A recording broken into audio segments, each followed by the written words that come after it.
לצ'אנל שלנו.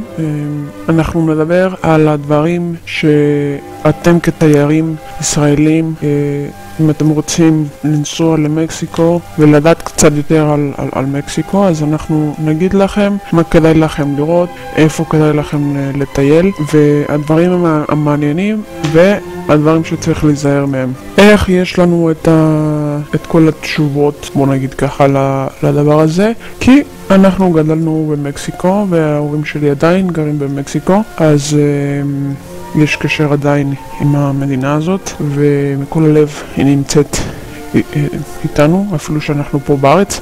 אבל גם לדבר על אוכל, על החריף, על הדברים המקסיקנים שאתם רוצים לדעת עליהם. אם יש לכם איזושהי שאלה, אז בבקשה, אתם יכולים לשים קומנט למטה מתחת לוידאו, ואנחנו בשמחה רבה אנחנו נענה על התשובות.